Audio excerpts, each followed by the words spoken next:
Hello and welcome to the Unreal Engine C++ tutorial for beginners.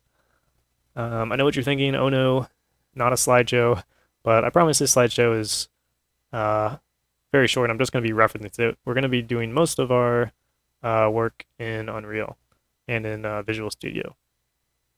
Also, just a quick thing up front, this tutorial is kind of already assuming that you have some knowledge of how blueprints work and Unreal in general. And it assumes that you have no knowledge of how C++ works with Unreal, but hopefully you might have some pre-existing C++ knowledge. If you don't know anything about C++, you could definitely still follow along, but having some prior C++ knowledge will definitely be helpful. So with that being said, the first thing you need to do, if you haven't already, is you need to install and set up Visual Studios, which is very easy to do. If you don't have it, just Google Microsoft Visual Studio, and you're going to want to install Visual Studio Community 2019 or newer if you're watching this in the future. If you're on a Mac, you probably want to go with this option, although I haven't tried that myself because I'm pretty sure most people are using Windows. So for most of you, definitely want to select Visual Studio Community 2019 or newer. And in the install options, some people mess this up, so just make sure that you select that you want it for desktop development with C++, and double check that all of these are selected. I think this is the default, but if it's not, I just want to be sure. So after you have that, we can actually go ahead and jump into Unreal. One thing I want to note first that might be a little confusing is when we go to set up the project, we're actually going to be setting up a blueprint project, the third person example. And the reason we do that, I'll go into more detail later, but it's in my personal experience, I found that it's much easier to start with a blueprint project than a fully C++ project, because there are still some things that we're going to want to keep as blueprints because it's significantly easier, and that's really honestly the way it's meant to be done. Okay, so let's go and actually do that. I already have the Epic Game Launcher running. Okay, so open the Epic Game Launcher and go ahead and launch an instance of the Unreal Editor. And select New Project. And like I said, we're going to select Blueprint and third person and call it whatever you want. I'm going to call mine my CPP project and hit create.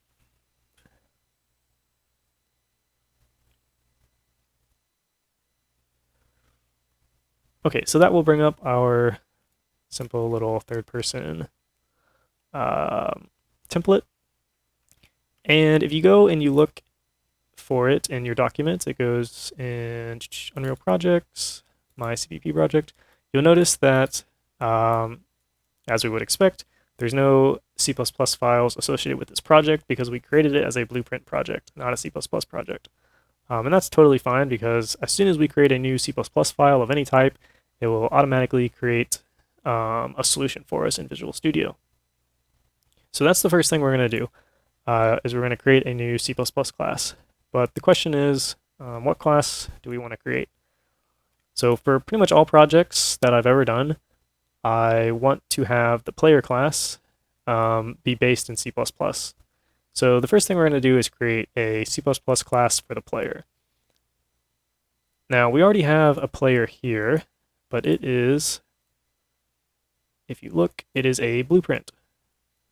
And it's right here. But if you double click on it and you go to class settings and you look at the parent class is just a character. And the character class is actually a C++ class that comes with Unreal. So as it exists right now, you have your blueprint class over here, which is your character that's running around. And it derives from a C++ parent class called character. And what we want to do is, in the middle here, add our own C++ class that we then inherit from instead of inheriting from the character class. So to do that, just come back to Unreal, and in the content browser, just right-click and hit new C++ class, and we want to create a character so that we can derive from it, and hit next. And then you can give it a name. Typically what I do is when I'm creating a parent class or something, I'll call it the name of the child, so third person character, and then just the word base, so third person character base. And also just double check that your path is set to your Unreal project, and then the name, and then source, and then the name of the project again. Sometimes this is not correct for whatever reason, so just double check. All right, and then we go ahead and we create a class, and that will do a couple things for us. The main thing it's going to do is it's going to create a Visual Studio project right inside this folder here. So if we kind of watch, it's already there. So it already created the solution. It creates a couple of other folders for us.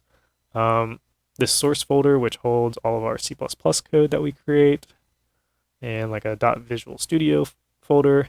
You don't really have to worry about any of that. The main thing you want to recognize is that it creates a new solution, and then it opens it for you as well. But right now, we're not actually connected to our Unreal instance. Our Visual Studio instance is not connected to our Unreal instance. So we want to go ahead and restart Unreal through Visual Studio. So if you open up Unreal, just go ahead and make sure everything's saved, which I'm sure it is, and then just close it. And then you want to come back to Visual Studio, and you could just press play here, but a good thing to do is change this to Debug Game Editor. And what that will do is it'll allow you to debug, like put breakpoints and stuff in Visual Studios while the game's running. And make sure this is set to Win64. And another thing that some people mess up on, or I guess Unreal messes up for some reason, is sometimes this will be set as your startup project. You want to make sure that my CPP project is set as your startup project. And the way you can tell is if you look, the my CPP project is in bold and the Unreal Engine 4 project is not. If you need to change it, you just right click and say set as startup project. If this is set as your startup project and you try to run it, you'll get this error, unable to start program, blah, blah, blah. The system cannot find a path specified. That happens a lot for whatever reason. To fix it, just right click, set a startup project, and you're good to go. So I think I skipped this slide. Yep, we went over that. We'll come back to this in a second. I want to finish what we're doing over here. So you can see that this is doing some compiling, and as soon as it succeeds, it will go ahead and launch Unreal again. But this time we're actually launching Unreal through Visual Studio, which is what you need to do if you want to write C++ code that will get loaded by Unreal. One thing to note is that in the solution, over here on the left, you have your source files can be found right here. And so here's the class that we just created, third person character base and third person character base.cpp. So each class that you create is going to have a .h file and a .cpp file associated with it. So back in Unreal, the first thing you're going to do is change it so that our little blueprint character here is inheriting from our new C++ class. So if we double click on this guy and we go to class settings, you can see our parent class is still set to character. We want to change this to third person character base. And by doing that, it essentially does this for us. It changes this to this. So you might be asking yourself, why are we continuing to use this blueprint character if we are doing a C++ tutorial? Well, I think it's really the way that Unreal intends for us to do it. The main reason I say this is because if you have a child blueprint, it's super easy to visualize your character. So for example, if this was all in C++, we wouldn't be able to have a nice 3D view like this. We wouldn't be able to click over here and see all of its components and see what their values are set to. We wouldn't be able to do any of that. So it's super helpful to have your child class be a blueprint and then have parent classes that are in C++. That's like a super important thing that kind of took me a while to figure out. I'll just say it again to be clear. You want to have parent classes that are in C++, and then your child class, most of the time, if it's something visual, you want to have it as a blueprint. A couple other good reasons is that some things are just simply way easier to do in blueprints. I'm sure you'll figure that out as you start doing C++ stuff, and so it's always nice to have that option to just, if it's something simple that nobody else really cares about, just go ahead and do it in the child blueprint. And finally, you definitely want to have blueprints because it lets designers do stuff easily as well. So the main reason you want to have blueprints, to sum it up, is that it makes your life a lot easier in most cases. Okay, so before we get started, there's like a golden rule that I wish I knew when I first started doing C++ Unreal, and that is that blueprints can access C++, but C++ cannot access blueprints. And there's a little asterisk there because it's not necessarily always the case, but is definitely a good rule to follow when you're designing something. So as a visual representation, you can see, so blueprints can see C++, C++ cannot see blueprints. So if this isn't making sense to you, I did a little example here, so hopefully that might help. So on the left, we have our C++ class that we created, which is this, class right here, our C++ class. And on the right, we have our blueprint, which is just this guy right here. And if in C++ we were to make a function called getHealth, the question is, would our blueprint be able to call that function?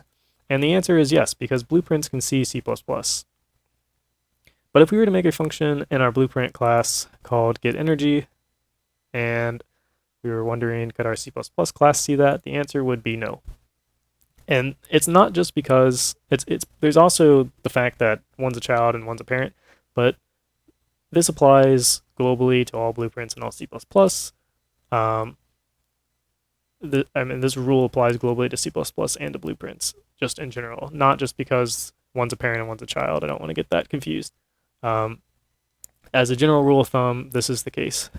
So I'm going to go back here and try to explain this a little better. So now that we have our child derived from our parent, let's say we wanted to add a health variable. So normally you would just come over here on the left and you'd say health, and you'd make it a float, right? And now our character has a health variable. But what if we wanted to handle our health in C++, which is probably a good thing to do since it's such like a core feature. You'd want to make this in C++. So to do that, all we have to do is, I'll delete it there, and then come to Visual Studio, and in our parent class, we will just make a health variable. Now, if you don't know C++, you have three options when you're making any variable or function. You have public, protected, and private. And I don't want to go into too much right now, but basically if it's public, anybody can see it. If it's protected, only your children can see it. And if it's private, then only you can see it. So we're not going to mess with this too much right now. We're just going to be making things public because that way we're not going to run into any issues with anybody seeing it or not. So we'll just go ahead and make a health variable. So we'll say it's a float, and the name of it is health. And you can write a little comment above it. It says the health of the player. And you can actually initialize it right here to 0.0f for float. And so now our character has a health variable. So in order to see this in blueprints or in Unreal, you're going to have to compile. Now there's something very much worth noting about compiling in Unreal. For whatever reason, this compile button doesn't always work. Sometimes it just doesn't reload your code and you have to do it more than once, and it doesn't really tell you if it doesn't do it, and it's super annoying. So I figured out a better way to do that, which is normally your window will look like this. You won't have anything up here in the top left like I just had. But a better way to compile is to go to Windows, Developer Tools, and then there's I think that's where it's at. Yeah, Modules. So Window, Developer Tools, Modules. Click on that. Yours will probably pop out like out here somewhere like this. But what I like to do is drag this up here to the top and then make it so that you can only see one row, and then type in the name of your project, which in this case is my CPP project. And then there's a nice little recompile button right here. Use this button instead. I found that it works every time, whereas this one doesn't. I don't really know why. I've made tickets about it on the Unreal forums and nobody seems to really care. So, but this works and it's super helpful. So just go ahead and click recompile, and what that will do is it will recompile your code and update the engine or update the editor with any changes you've made in C++. So if you go to your character now, you would expect to see your health variable here, but you don't. And the reason you don't is because by default, anything that you define in C++ does not get it does not get shown in Blueprints, or does not get exported, or however you want to say it. Blueprints does not know about it unless you tell Blueprints about it. So to do that for variables, there's this macro called uProperty that you have to put above variables. And once you have this, if you just add it by itself, you still won't be able to see it. It will do some stuff behind the scenes, but I don't want to go into that right now. The main thing you want to know is that adding it is basically the same. Adding it empty is basically the same as not having it at all. So it doesn't hurt to just add it to variables. I typically add it to pretty much every variable I create. Some variables have to have it. I'll go into that probably in a later tutorial. But as a general rule of thumb, just add uProperty above any variable that you create and you'll be good to go. It will save you some trouble in the future. So once you have that, there's basically 3 steps you need to follow to figure out what you want to put inside of here. And I've kind of laid that out in a slideshow here.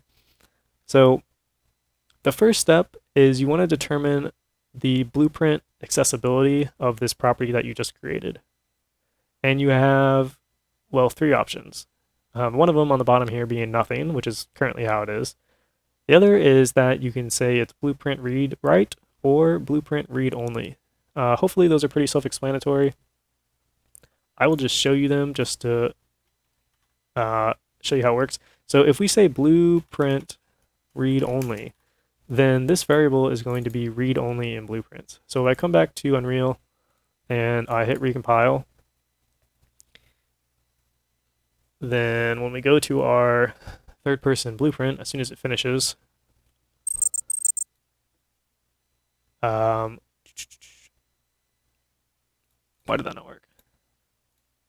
Oh, okay. So one thing you have to do is, if you want to see inherited variables, you have to click on this little eye icon, I forgot about this, and click Show Inherited Variables. And this will show all the variables from any class that you inherit from. And you can see right here, we have our third-person character base. So if you expand that, there is our health variable. Now, we marked it as blueprint read only. So that means we can't write to it, or we can't set it. So if you try to drag it in, you'll see the set is grayed out.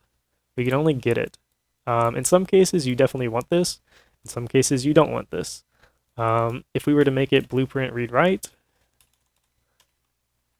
and hit recompile, you would then see that it behaves pretty much like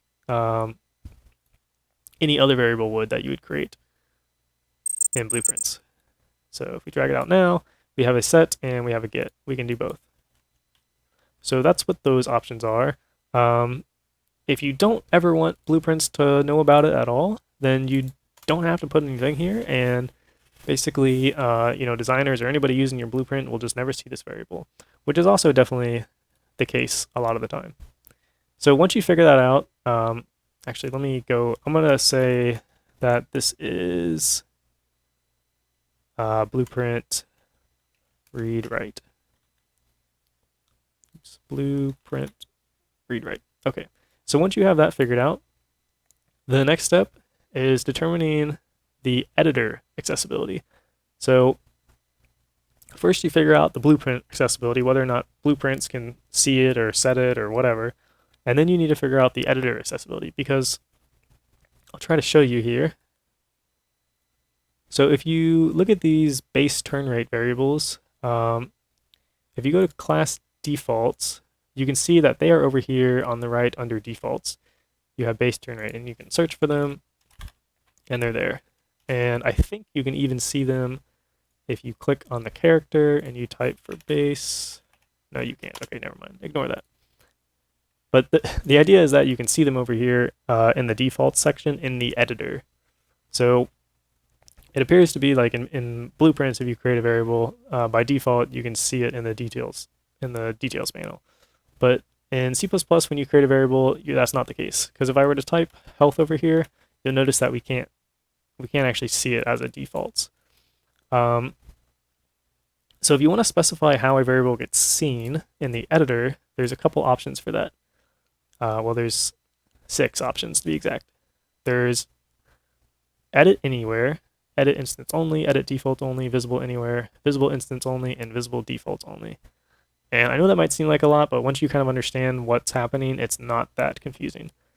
So there's basically 2 places that you can see variables. You can see them in the defaults panel, which is like this, or you can see it when you click on the character. So you can see some variables here, like the mesh, simulate physics, linear damping. These are all variables that are editable on an instance of the character. And by instance of the character, it just means that it's an instance in the world that you clicked on. So if you had 2 of these guys, you could edit this guy's variables over here, and you click on this guy, and you can edit his instance of the same variables over here. And C++ allows you, or gives you the power to specify individual accessibilities for each variable. So if we want it to behave like blueprint variables do, then it looks like that these are just editable in the details panel. So if we come back here, we add a comma, and we say edit defaults only. And what that means is that it allows us to edit the variable, but only in the defaults panel, or only in the default section of our character. So once that compiles, if we double click on this, we can still see health over here, and we can also see it if we go to our class defaults and we type health. Now it shows up. And just to show you, it still does not show if we click over here and we type it. It still does not show as an instance, or on an instance of our character. It only shows in the defaults of our character. If we wanted to show in the instance of our character, which is super useful sometimes, we can say edit instance only. And if we go ahead and we compile that, then you'll notice we no longer are going to be able to see it in our defaults. We're only going to be able to see it if we click on an instance of the character. So to show you that, come back here, click on defaults, type health. It no longer shows up. But if we click on this guy and we search for health, we can now see it. So this is super useful whenever you are creating some sort of actor that is placed in the world, and for each instance of the actor, you want it to have different variables. Like maybe it's like a healing station, and each healing station will heal you a different amount, and you want to be able to specify how much health it heals you, or you want a designer to be able to specify how much health it heals you. Well, you can just say that the health variable is edit instance only, and then for each one of these, they can just go around and click, click, click, click, and for each one, they can set the health to whatever they want it to be. So that's super helpful. And then once you understand that concept, the other ones are pretty self-explanatory. Edit anywhere is basically you can edit it in both places, the instance and the defaults. And then visible anywhere is that it's just visible anywhere, but you can't actually edit it. It is visible instance only is that it's obviously only visible on an instance, but you still can't edit it. And visible default only is that it's visible in the default section only, but you still can't edit it. And hopefully that's not too confusing. You can kind of play around with them and see what they all do, but it's basically some combination of where you can see and edit variables.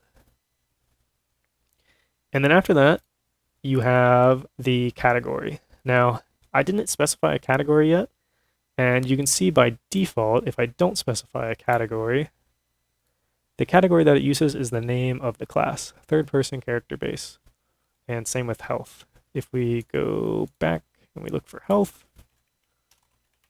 you can see it's under third-person character base. This is kind of up to you, whatever you want to put here, but the way you do it is you just type category equals, and then in quotes, and then you can type the name. A lot of people just use defaults, or just use the word default, because that's often what Unreal does. Like if you look at these, they're in the default, or they're in the default section. But generally what I like to do for variables is, or for anything is I like to give it the class name, which it already does for you, but if you want to be explicit, you can also just write it yourself. But it could be literally anything you want. So let me make sure that this actually makes sense. So we have a health variable that's blueprint read write and edit instance only. So typically for variables like this, I don't like to make them this exposed and this accessible because it's kind of dangerous. It basically allows anybody to change your health at any time. So I'm going to go ahead and change this a little bit, and I'm going to say that it is blueprint read only. So this way, the child blueprint can at least see what the value is, but I don't want anybody to be able to change it. But maybe I'm okay with people seeing it. So I'm going to say visible instance, or visible anywhere. So basically, just to recap, this is saying that in blueprints, you can read the value, and in the editor, people can see the value if they want to. They can see that it exists, and they can see what it's currently set to if they were to be debugging it, but they can't change it. So this is a pretty good combination to use for things that you don't want people to have access to. Okay, so that's basically variables. The other main thing you want to learn how to do is functions. So let's go to, actually, let's just go here. So if we wanted to create a function for setting the health or getting the health, you would just come to a public section and you would say, so for getting the health, you would say float, which is what it returns, get health, and we'll just define it right here, and we'll say return health. So this is pretty much the simplest way you can write this function. It says get health, it returns a float, and it returns the float. If you want to be proper about it, you should probably make it a constant function, which will make it so that it basically says, hey, this function is not changing anything about our class. Go ahead, it's safe to call. So I would put const there if I were you. Now, if you go ahead and compile this, you'll notice we run into the same problem that we did with the variable, is that we can't actually see it because Unreal doesn't know about it because it doesn't have some sort of macro above it. So if you come back here and you try to type get health, there is no get health function. This is just the health variable itself. There is no function get health, so don't get confused by that. If we want to actually see our health function, you need to make it a U function, very similar to U property. And again, just like U property, you can make any function a U function and leave this empty, and it basically essentially won't change anything. So it's pretty much a good thing to do most of the time, I would say. If you don't know what you're doing, just make everything a U function, and you won't run into issues. Okay, so U functions. So the first thing you want to decide when you're making a U function is, again, the blueprint accessibility. So there's three options here. One being nothing, which is what we currently have. And then there's blueprint callable and blueprint pure. So blueprint callable is pretty self-explanatory. That just means that it can be called from blueprints, which is exactly what we want in this case. I added one more in here. Blueprint pure is exactly like blueprint callable, but it makes it a pure function.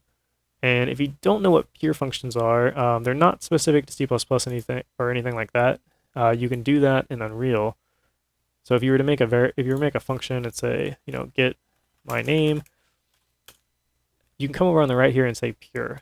And what pure functions are is they basically look like this. So get my name, get my name. So they look like this. They have this green top to them. So like this is a pure function, this is a pure function, this is a pure function, pure, pure. These are all pure functions. Unpure functions look like this. You have to drag a line of execution into them.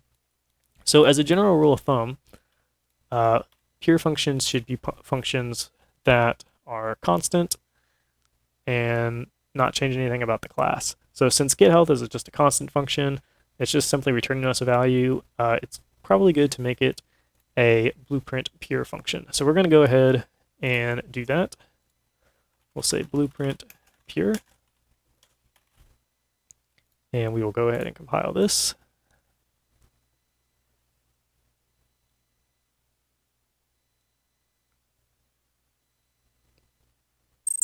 Okay, so now if we come back here and we say get health, you can see we have our function here right now. And again, don't get confused, because if you type get health, there's also an option for getting the variable itself. But if you want to call the actual function, it is like this. And as you can see, it appears green because it's a pure function. We don't have to drag into it to call it. We can simply just get the return value. Very similarly, we might want to add a set health function. So just to show you how you do that, you would, I guess, just copy that. And then set health is going to return nothing, so void. We'll call it set health. And it needs to take in a float for the health. Call it new health. And it cannot be const because we're actually changing something about ourselves. And we'll say health equals new health, just like so. Yes. Now, this can't be blueprint pure because, like I just said, actually, I think it can be blueprint pure, because blueprint pure, yeah, you can still have it be blueprint pure even if it's changing the function, but I don't see anywhere in Unreal where that ever happens, so you don't want that. You just want blueprint callable so that it will look like a normal function, because whenever you're calling something that does something, it always has these execution pins, so that's a good rule of thumb to follow. So we want it to just be blueprint callable, not blueprint pure. Also, a cool thing is that if you add comments here, like gets the player's health and sets the player's health, so these comments will show up if you were to hover over the function in Unreal, which is really nice. I'll show you that in a second, as soon as this finishes. So we come back here, get health. Why did that work? Gets the player's health. Do I need to recompile it again? Maybe I did it too quickly.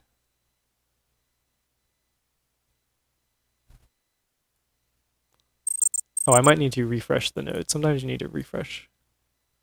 Oh, what the heck? Okay, I guess I just had to recreate the node. So you can see there it says gets the player's health. And then we also have our set health now, so set health. And you can see this one's blue because it's not pure, and we need to, drag into it if we want to use it. And wow, it's not right. Oh yeah, it is. Sorry, I got confused. Set health, so it takes in a float, so we can pass our new health to it, and it will get set. So these are both C++ functions that can be called in blueprints, which is really nice. Okay, so after you've figured out which one of these you want to use, which looks like we have the correct ones here, the next thing you want to do is determine where the function is going to be implemented. Now, by default, if you don't put anything, which is what we currently have, it will expect you to implement the function in C++. But you don't necessarily have to do that. You could define a function in C++, or declare a function in C++, and actually implement it or define it in blueprints. So there's two options for that. One is saying it's a blueprint implementable event, which is exactly what I just said, the function will be implemented in blueprints. So to go ahead and show you that, come back here, and which one should, I guess we can do this one. So this isn't a very realistic use case, but just to demonstrate my point. So we'll say it's blueprint pure still, and we'll say it's a blueprint implementable event. Hopefully I spelled that right. Now, since it's a blueprint implementable event, we can't actually define the function. So we got to remove this. Sometimes it indents things when I don't want to. Okay, so one thing worth noting is that Visual Studios will sometimes give you IntelliSense warnings or errors that are not actually true because Unreal does some magic, basically, and Visual Studio or the IntelliSense doesn't quite catch up in time. So if you see little green squiggly lines or even red squiggly lines, sometimes they're not actually true. If you just go ahead and compile, eventually they'll just go away. It's kind of annoying, but there's really nothing, I don't think there's anything Epic can do about that to fix that because, yeah, it's kind of confusing. But it's telling you that there's no function definition for it, but really there is because it's in blueprints, but Visual Studio has no idea, so it's not Visual Studio's fault. Okay, so now we have our getHealth function as blueprint implementable. So if we come back here and we go to our third-person character, we can actually implement this function in blueprints. And to do that, you come over here to functions and you hit override and you find it in this list. Here it is right here, getHealth, and then boom, it creates a function for us. Okay, so we have our getHealth function here. By default, it's just calling the parent function, which we don't want, so we'll go ahead and remove that. So now you could theoretically do whatever you want here, and it would return that value. But I think for us, I'm just going to return the health. And there you go. So this is kind of useful if, for example, like say a designer wanted to add in some sort of like health boost multiplier for you. You could, for example, multiply the health by 2 and then return that. And so C++ has no idea that this is happening, but a designer, you could basically allow the designer to write the getHealth function and possibly, add in boost or anything like that. So that's why that might be useful. The other one that's pretty useful is Blueprint Native Event. And Blueprint Native Event is sort of the same thing, but it also allows you to have a C++ implementation of the event as well. So if we come back to Visual Studio and we say this is a Blueprint Native Event, and we go ahead and compile that, it will yell at us probably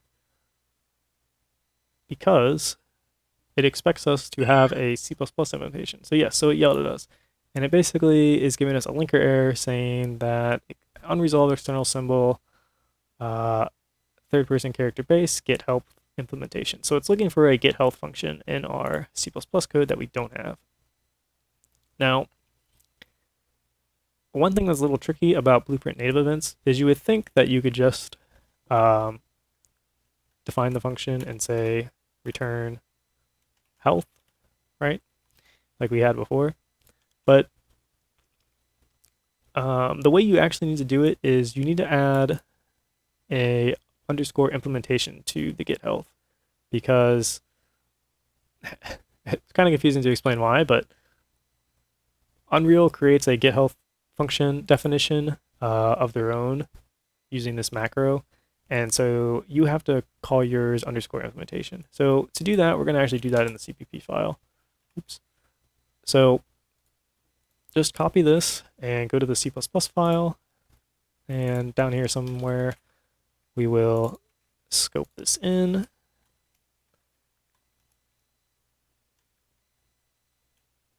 And define the body and return health.